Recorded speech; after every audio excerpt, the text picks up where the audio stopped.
Hello, what's up YouTube? This is me, Camilla, and I'm going to be making a video today on another transgender related topic.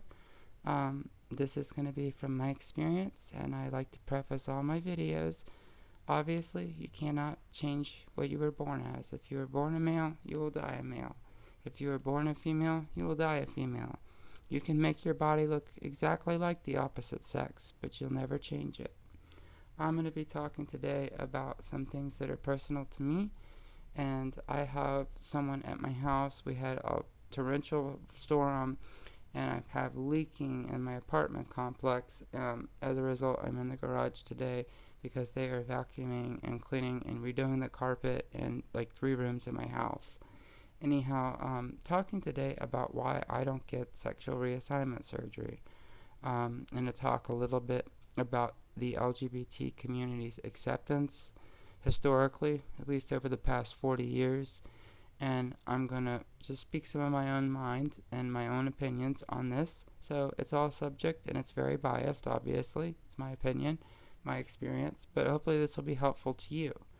The reason I don't get gender reassignment surgery, aka the sex change surgery, is because there are so many complications that it's not worth it to me.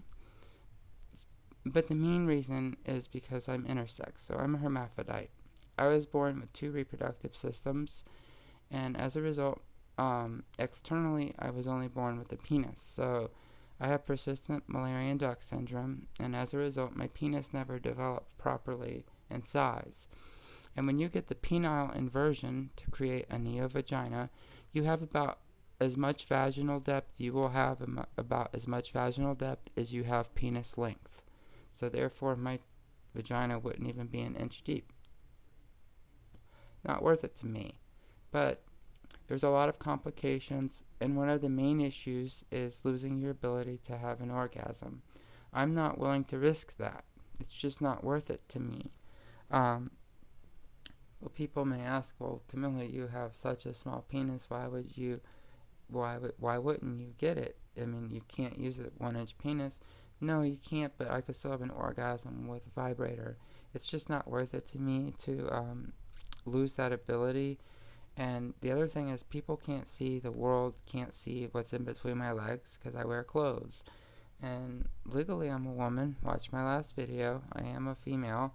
And it's easier for me just to live as a female in society the way I am without having my genitals touched. I had some facial work done, and I've had to have many revisions on my face. And that's one of the reasons I'm always touching my nose. I have a horribly deviated septum. I never had a deviated septum until I had a rhinoplasty to help feminize, and a feminization rhinoplasty left me with the need of another surgery, a revision. And when it comes to gender reassignment surgery, you may need revisions throughout your entire life. You're also going to have to put a thing called a dilator, and there's different gauges from small to larger and longer and thicker. It's more or less a dildo. And for like the first 365 days, I think it may be the first actually 2 years, not just 1 year, that you have to put that thing in you for an hour or 2 hours a day, every single day, or you'll lose your depth and you'll need a revision. It's just not worth it to me. At the bottom line, it's just not worth it. So I don't even, entertain the thought of that. I'm happy with the way that I am, and I'm here just to share my experience. And I have been active in the trans community for a long time. I'm no longer really active because the trans community has become so liberal and so woke that they've become unrelatable to the non-trans community. And watching the analytics, I studied them, but a majority of my viewers are over the age of 65. Males, like 84% of my viewers are males. The other 16% are obviously females. But a majority of my viewers are at least over the age of 45. But the largest largest percentage are men over the age of 65. I don't know why that is, but I appreciate y'all watching. I really do. I hope that I'm able to help enlighten you with some things, and I hope you understand I'm not liberal, I'm not woke, I'm not involved in the trans community at this point in my life. Historically, since the 1970s, we have seen an increase in acceptance in the LGBT community as a whole. In the late 70s, or mid to late 70s, the homosexual men and women had a sexual liberation, just like straight people of the 70s, the sexual liberation of the 70s, and gays were included in that. And then we had the AIDS epidemic, and it affected mainly gay men in New York and San Francisco. And it wasn't until 1985 that Ronald Reagan publicly used the words AIDS in a public speech. It was the first time he acknowledged the word AIDS because it had finally affected females as well as males. They thought it was GRID, gay-related immunodeficiency disorder. But that was what it was called before it even was called HIV. It's a little information. Anyhow, we've seen a lot of acceptance, but over the past 5 to 10 years, we've started to see a decline. I think it's the past 5 years. I call it the TikTok generation. Anything TikTok forward, like 2019 forward, the trans community has become so liberal and so woke. They allow children to do this. We've included non-binary people into the transgender umbrella.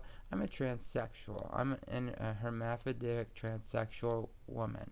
I was born a male on the external, but with that being said, it's very hard for me to relate with non-binary people because you're either a male or you're a woman. You're born one, you will die that way. I get that. I totally relate with that. What I don't understand, though, is not having a gender or being both. It's just confusing, even for a transsexual like myself.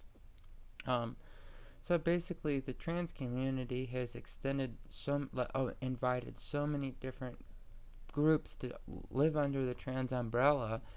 As a result, it's become very diluted, and the trans part of the LGBT community has become so unrelatable that I'm making these videos to try to make trans people more relatable.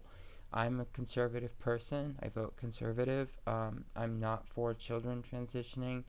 I don't believe non-binary people are real.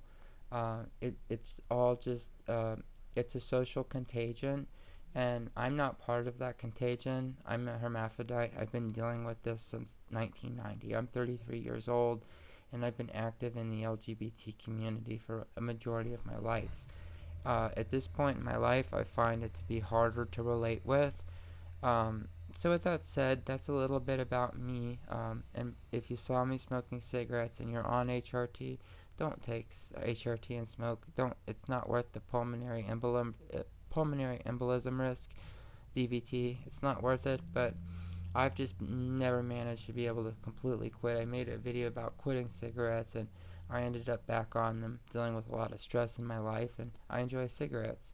But they're bad for you, so don't smoke them. And I know a majority of you are old enough to know that, obviously, but I have to tell people, don't smoke, especially if you're taking hormones. But anyhow, there's just too many risks. Even if I had a normal sized penis, I doubt that I would get gender reassignment surgery, even if I did have a normal penis, because I don't want to lose my ability to orgasm. I don't want to have to go and have 15 revisions.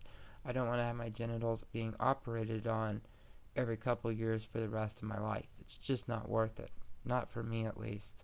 I do experience gender dysphoria, and I realize that gender identity disorder is gender dysphoria's predecessor. So the diagnostic manual, the DSM-5, the American Psychological Association, treats transsexual people under gender dysphoria. And that's an unease and misalignment with the sex, and incongruency with the sex you were born as. So for me, I was born with a penis, but I felt like a female my whole life in my mind. Now, it does relate that I do have a female reproductive system, and that plays a lot into that. So I don't really fit the trans narrative. I'm a hermaphrodite. But I think what my experience, because I do have a penis and I look like a woman, my experience is very similar to that of a trans woman. So I have begun speaking out about this and trying to educate the non-trans community on trans matters in a way that's not super liberal and super woke, and try to make it more easy to digest And there are some great YouTubers out there that have a more conservative approach. I'm very grateful for the work they've done and all of the information that they've brought to the forefront to people's mind in the past 5 or 10 years. That some of these conservative trans YouTubers, they're doing a lot of good work and it's helping people. But unfortunately, that's only a small percentage of the trans community thinks like that. Most of them are too woke for their own good.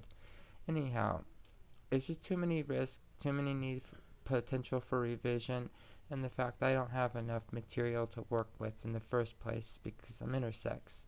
And people who just naturally have small penises in general, trans women with really small penises just naturally, most of them don't get it either because, as I said, you have about as much depth as you do have penile length. So your vagina is only going to be about as deep as your penis is long because that's inverted. So it's not worth it to me. I hope this helps. If this video helped you or has taught you something, please like, subscribe, and feel free to comment. Just know that any sexual comments or any rude comments or negative comments will be deleted, as I'm trying to create a happy, safe learning space that's open for everybody, whether you're liberal, conservative, or in the middle. It's for everybody. But don't be hateful. I'm just trying to help enlighten people on trans matters with a fresh perspective. I hope this helps. Bye bye.